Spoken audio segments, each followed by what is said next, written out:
So, y'all, my family and I, we went to go see the Bob Marley movie this past weekend, and it was an excellent movie. However, it brought up so many different emotions for us, and I thought it was just me, but when I looked over, my daughter was doing this. What happened?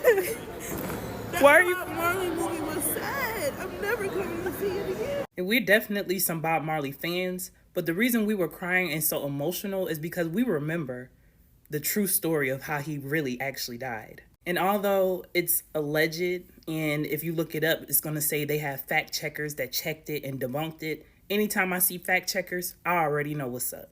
Plus, I'm not going to give it away, but the movie pretty much threw little nuggets in there to let you know what I'm thinking and what we about to hear is definitely true. There's a guy by the name of Bill Oaksley. He is a retired U.S.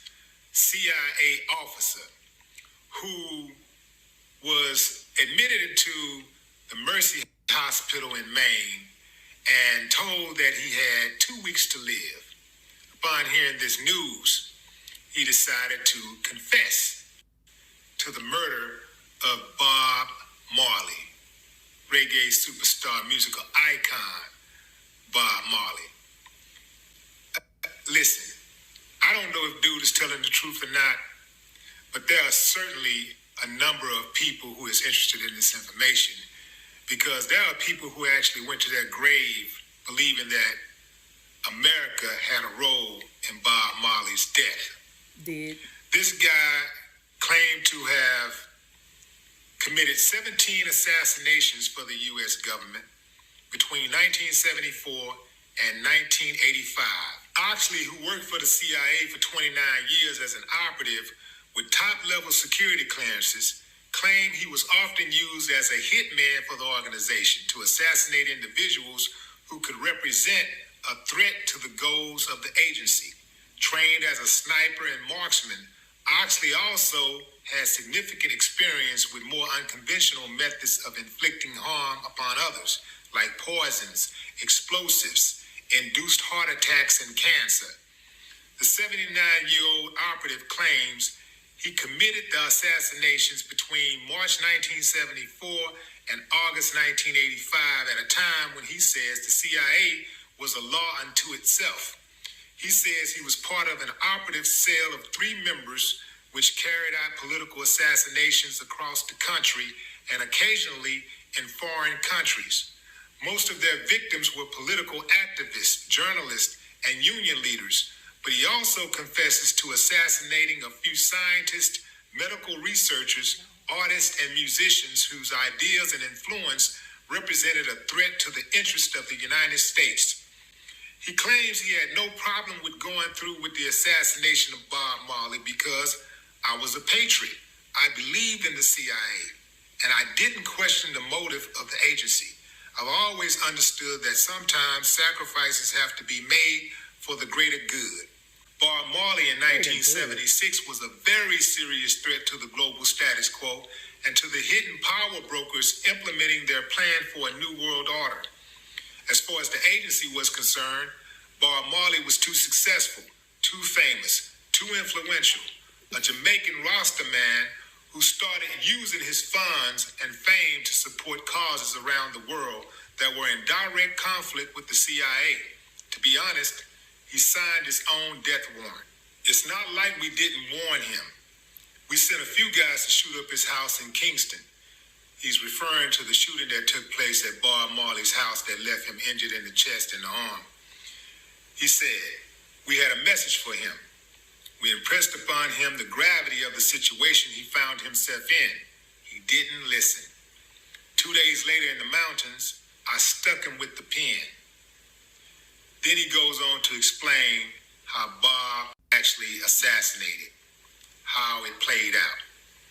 2 days after Bob Marley was shot in the left arm by one of the 3 gunmen who ambushed the singer and some of his crew in his house in Kingston, and after a brief stint in the hospital, Bob Marley traveled to the protective hills of the Blue Mountains and spent time at the highest point in Jamaica, rehearsing for an upcoming concert. According to Oxley, he used press credentials to gain access to Bob Marley when he was on his Blue Mountain retreat.